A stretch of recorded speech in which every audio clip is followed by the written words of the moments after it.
전 세계 코로나19 환자가 500만 명을 넘어서고 사망자는 32만 명으로 집계됐습니다. 전파 속도는 이전보다 떨어진 것으로 보이지만 브라질과 러시아에서는 여전히 많은 환자가 발생하고 미국도 재확산 우려가 제기되는 등 불안감이 계속되고 있습니다. 박홍구 기자입니다. 전 세계 코로나19 환자는 지난 9일 400만 명에서 12일 만에 100만 명이 증가했습니다. 우리 시각으로 21일 오전 기준 미국이 159만 명, 러시아가 30만 명, 브라질이 29만 명으로 이들 세 나라가 전 세계 환자의 5분의 2 이상을 차지하고 있습니다. 지난 3, 4월에 환자가 폭증했던 스페인과 이탈리아 등은 신규 확진자 수 등을 볼 때 안정기에 접어든 것으로 보입니다.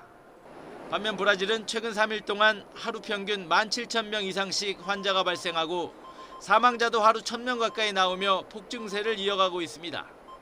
브라질은 특히 노조 등이 보우소나루 대통령에 대해 탄핵을 추진하는 가운데 보건장관 2명이 잇따라 대통령과 갈등을 빚다 물러나는 등 방역 구심마저 실종된 상태입니다. Estava fechado o hospital, abrimos 128 leitos, o hospital está superlotado. Vem gente de tudo quanto é lugar. 러시아는 하루 평균 8,000명에서 9,000명씩 환자가 발생하고 있습니다. 대규모 검사가 진행되면서 환자 수가 크게 늘어난 건데 러시아 당국은 코로나19 상황이 정점을 찍은 것으로 판단하고 있습니다. За последние 3 дня отмечается наименьший прирост численности заболевших новой коронавирусной инфекцией.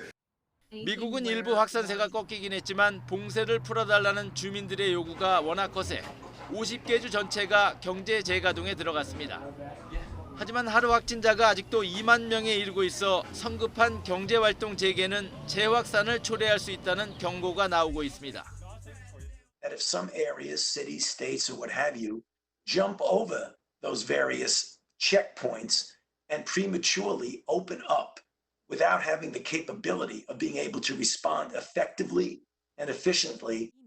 코로나19는 지난해 12월 말 중국 우한에서 첫 환자가 발생한 지 석 달 만에 100만 명이 됐고 이후 대략 12일마다 100만 명씩 늘어나는 추세입니다. 따라서 증가율 면에서 보면 처음 100만 명에서 200만 명으로 늘어날 때는 2배였지만 이후 50%, 33%, 25%로 확산 속도는 줄어들고 있는 것입니다. 하지만 코로나19의 전파력이 강한 만큼 결국 백신과 치료제 개발이 이뤄지기 전까지 불안감은 계속될 것으로 보입니다. YTN 박홍구입니다.